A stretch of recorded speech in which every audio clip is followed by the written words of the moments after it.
আজকের থেকে আমার এই যে পুজো দেওয়া শুরু হয়ে গেল। তো এখন ঠাকুর ঘরটা মোছামুছি করব। তো তার আগে এই যে আপনাদের দাদাভাই ফুল তুলে নিয়ে এসেছে, তো সেগুলো আমি একটু জল ছিটিয়ে দিয়ে রেখে দিচ্ছি, কারণ না তো ফুলগুলো না আমার কাজ করতে করতে এদিকে শুকিয়ে যাবে। তো এই যে ঠাকুরের যে জিনিসপত্রগুলো সেগুলো উঠে নিয়ে নিচ্ছি। আর ওর ছেলে মানুষ তো অতটা পরিষ্কার করে করতে পারিনি, শুধু ফুল জল দিয়েছে, একটু পুজো দিয়েছে। তো যাই হোক, এই যে এখন আমি আমার ঠাকুর ঘরটা একদম পরিষ্কার পরিচ্ছন্ন করে নিয়ে মোছাগুছি করে নেব। তো নমস্কার, কেমন আছে তোমরা সবাই? আশা করছি সকলে খুব ভালো আছেন। সঙ্গীতার ঘর কোনো আইডি ব্লগে আরও একবার আপনাদের স্বাগত। যে যেখান থেকে আমার ব্লগটি দেখছেন, যদি আপনাদের কোথাও ভালো লেগে থাকে, তো আজকের থেকে আপনারা আমার নতুন বন্ধু হয়ে আমার চ্যানেলটি সাবস্ক্রাইব করে আমার পাশে থাকবেন। তো চলুন আজকে ব্লগটা তোমাদেরকে সাথে নিয়ে এইভাবেই শুরু করছি, এই ঠাকুর ঘর থেকে। যাই হোক, অনেকদিন পর আজকে ঠাকুর পুজো দিতে পারবো, তো আমার ভালো লাগছে বেশ। আর পুজো না দিতে পারলে মনে হয় কি অনেক বড় একটা কোনো কাজ আমার হলো না, সারাদিন আমার কোনো কাজকর্ম হলো না। আমার পুজো দিতে এখন খুবই ভালো লাগে। এখন মানে ছোটোবেলায় আগে অতটা ভালো লাগতো না, মানে ভাবতাম খেলার নেশায় থাকতাম, তো ভাবতাম আগে খেলা করব, ঘুরবো। আগে তো আমাদের এরকম ঘরে ঘরে টিভি ছিল না, আর ঘরে ঘরে মোবাইল ছিল না, হাতে হাতে যাকে বলে। আর যাদের হচ্ছে পাড়ায় মোটে একটা দুটো যদি টিভি থাকতো, তাদের বাড়িতেই আমরা ছুটে ছুটে দেখতে যেতাম। তো যখন হচ্ছে একটু বড় হতে ধরলাম, 8, 9, 10 এগুলো ক্লাসে উঠতে শুরু করলাম, তো ওই সময় থেকে প্রায় ঘরে ঘরে টিভি। কিন্তু তখন ওই ঘরে ঘরে শুধু টিভি, কেবল যাদের বাড়িতে আছে, অনেকের বাড়িতে আছে, অনেকের বাড়িতে নেই, আবার অনেকের বাড়িতে আবার ডিশ আছে। আগে কিন্তু এয়ারটেল আর হচ্ছে এই অন্যরকম কোনো কেবল ছিল না। তো যাই হোক, ছোটোবেলার কথা অনেকটা বলে ফেললাম। তো এই যে পুজো টুজো করবো এখন। তো যে এই বাসনগুলো না অনেক দিন থেকে আছে, যেহেতু কয়েকদিন, 3-4 দিন 5 দিন, তো ধুলো ধুলো হয়ে গেছে। তো এগুলো সব মাঝাগোজা করে নিলাম সুন্দর করে। আর বাড়ির থেকে এই যে জবা ফুলগুলো তুলে নিচ্ছি। আর প্রচণ্ড কিন্তু রোদ্দু দিয়েছে, কালকে আর পরশুদিন বৃষ্টি হয়েছে, আজকেও বৃষ্টি বৃষ্টি ভাব, কিন্তু এখন যা রোদ্দু উঠেছে, কিছুক্ষণ পরে হয়তো আবার আকাশটা মেঘলা মেঘলা হয়ে যাবে। আর এই যে ফুলগুলো, এগুলো তুলে নিচ্ছি। আজকে এগুলো ফুল দিয়েও পুজো দেবো, কারণ প্রচুর ফুটে গেছে। আর যা বীজ পড়ছে না, মনে হয় এই ফুলগুলো শুধু আমার এই চারপাশ দিয়ে প্রচণ্ড ভরে যাবে। এই দেখুন ফুলগুলো তুলে নিচ্ছি। আর এই ফুলগুলো দিয়ে না পুজো দিতে ভালোই লাগে। এগুলোকে বলে তারা গাঁদা বলে। তো যাই হোক, আমি এগুলো তুলে নিয়ে যাচ্ছি, লাগানোর পর ভালোই হয়েছে। আর হ্যাঁ, আজকে না এই যে বেগুন গাছ থেকে আপনাদের দাদাভাই আর কয়টা বেগুন তুলেছে। সংসারে এই টুকিটাকি জিনিসপত্রর গাছ লাগালে বাড়ির শাকসবজি তো বিনা সারে খেতে ভালোই হয়। আর আমরা কিন্তু এই যে চাষ করি, কোনো রাসায়নিক সার না, সব হচ্ছে বাড়ির গোবর সার দিয়ে ব্যবহার করি। আর এই যে জবা ফুলগুলো তুলে এই যে মোছা জায়গাটায় রেখে দিয়েছিলাম, তো এখন ওগুলোও নিয়ে নিচ্ছি। আর 3 ধরনের ফুল দিয়ে আজকে আমার পুজোটা দেওয়া হবে। তো চলুন পুজোটা দেওয়া যাক। আর আজকে হ্যাঁ, গোপালকে স্নান করাবো, সেটাও তোমাদের সাথে শেয়ার করব। আর যেহেতু চন্দন যাত্রা এই কদিন ধরে চলছে, 26 তারিখ পর্যন্ত থাকবে, 26 তারিখ না 28 তারিখ, সেটা আমাকে দেখতে হবে। তো এই যে আজকে গোপালকে একদম স্নান ধান করিয়ে দেবো চন্দন দিয়ে, তারপর আবার চন্দন দিয়ে সাজিয়ে গুছিয়ে দেবো। তো চলুন, এই যে চন্দন ঢেলে নিচ্ছি। এটা কিন্তু হলুদ চন্দন, গোপালের জন্যই একদম কেনা। তো যাই হোক, এখন গোপালকে স্নান করে দিই সুন্দরভাবে। আমার গোপাল কয়দিন ধরে স্নান করেনি, হ্যাঁ করেছে, তার বাবার হাতেও করেছে। বাবা স্নান করিয়ে দিয়েছিল যেদিন থেকে চন্দন যাত্রা শুরু হয়েছে, অক্ষয় তৃতীয়ার দিনে, সেদিন তিনি স্নান করিয়ে দিয়ে নতুন জামা কাপড় পরিয়ে দিয়ে পুজো দিয়েছে। আমার বেশ ভালো লেগেছে। শুধু তাকে মুখের কথাটুকু বলেছি যে ঘরে কিন্তু পুজো দিতে হবে আর গোপালকে স্নান করাতে হবে। আজ থেকে গোপালের চন্দন যাত্রা শুরু হচ্ছে, সবাই ঘরে ঘরে পুজো দিচ্ছে, আমার গোপাল কি পুজো পাবে না? তো তিনি তারপরে যে স্নান করে আসার পর কুয়োর থেকে, নদীর থেকে তারপরে এসে স্নান করিয়ে দিয়েছে। আর এদিকে আমি নদীতে বসে বসে গল্প করছিলাম ওই পিসিমার সাথে। তো যাই হোক, তারপরে এসে দেখি উনি গোপালকে সাজিয়ে গুছিয়ে জামা কাপড় পরিয়ে আসনে বসিয়ে দিয়েছে, মানে অপেক্ষা করছিল, ধীরে সুস্থে করছিল আমি কখন আসবো। কিন্তু ব্যাস, ওই যে এসে দেখছি স্নান হয়ে গেছে, উনি সাজিয়ে গুজিয়ে দিয়েছেন। তো তারপর আমি শুধু বললাম এইভাবে এইভাবে খেতে দাও, এইভাবে করতে দাও, টিপ পড়াও, মানে সাজিয়ে গুছিয়ে দিতে বলছি। তো যাই হোক, তারপর পুজোটা হয়েছে ওদিনকা। তো এই যে আমিও এখন গোপালকে সাজিয়ে গুছিয়ে দিলাম আর আসনে বসিয়ে দিলাম। যাই হোক, এখন আমার কিন্তু পুজো দিতে বেশ ভালো লাগে। আর ছোটোবেলায় তো শুধু গোপালের পুজো দিতাম আর ভোলে বাবার পুজো দিতাম। আমি কিন্তু ভোলে বাবাও প্রচণ্ড মানি। আমাদের ওখানকার যে কালী মন্দির আছে, সেই কালী মন্দিরে আমরা জল ঢেলতে যেতাম। ছোটোর থেকেই শাড়ি পরতে ভীষণ ভালোবাসতাম, আর সাজুগুজু তার তো কোনো কথাই নাই। সবসময় চুল নিয়ে পড়ে থাকতাম, জানো, এত চুল বাঁধতে ভালোবাসতাম, সাজুগুজু করতে, শাড়ি পরতে। সে এখন বিয়ে হয়ে এই যে সংসারের মায়াজালে পড়ে নিজের সাজগোজ আমরা ভুলেই গেছি।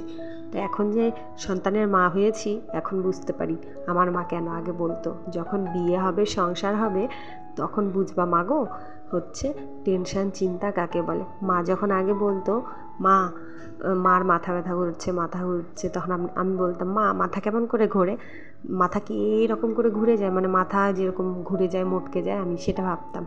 তো মা তখন বলতাম, মা গো যখন আপনার বিয়ে হবে, সংসার হবে, এক বাচ্চার মা হবা, তখন বুঝবা মাথা ঘোরা কাকে বলে, টেনশন কাকে বলে, যন্ত্রণা কাকে বলে। তখন তো অতটা বুঝতাম না টেনশন কী জিনিস। তখন মাকে বলতাম, ধুর, টেনশন এক সাইডে রেখে দাও তো, আর আনন্দে থাকো, এটা করো ওটা করো, খেলে বেড়াও, যেমন আমরা খেলাধুলা করতাম। তো কোনো তো চিন্তা থাকতো না, কী খাবো, কী রান্না করবো, এইসব চিন্তা ভাবনা থাকতো না। ব্যাস, সময় হবে কখন খেলতে যাব, সময় হবে টিউশন পড়ে আসবো, স্কুল পড়ে আসবো, ব্যাস খেলায় দৌড়।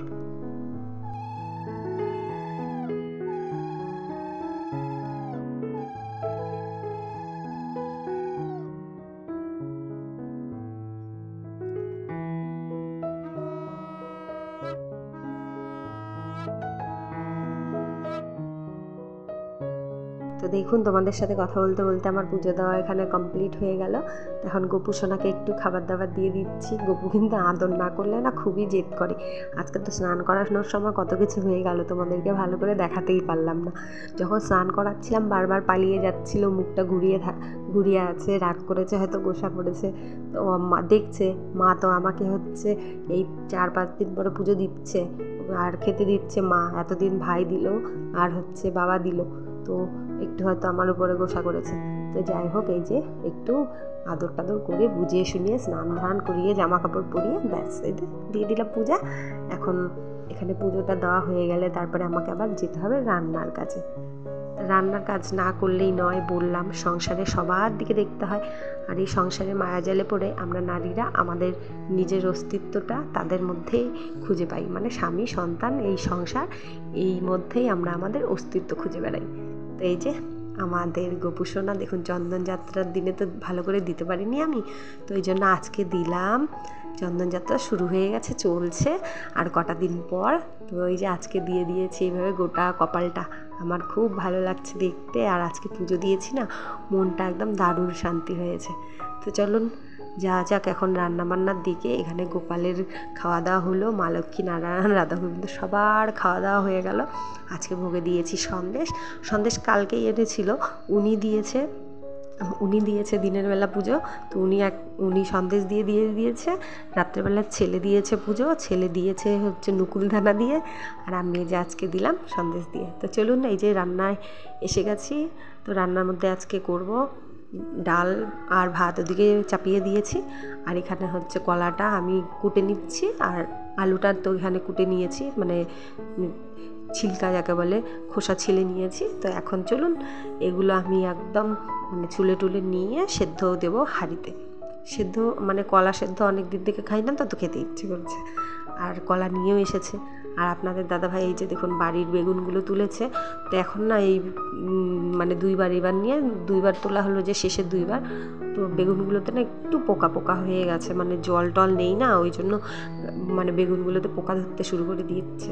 তো এই তো বৃষ্টি টিষ্টি হচ্ছে, হয়তো পোকা সে মানে ছুটে যাবে। আর ওকে একটু বললাম যে পোকা যাতে মারা যায় ওরকম একটু ওষুধ স্প্রে করে দিতে। তো এই যে ভাতে আলু দিয়ে দিলাম, আর হচ্ছে কলাও দিয়ে দিব। কলাটাই দিয়ে দিলাম আগে, বেগুনটা এখন হচ্ছে আলুটা দেবো।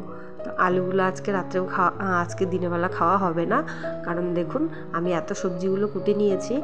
এখানে বেগুন, এখানে আলু, আর হচ্ছে মানে কলা।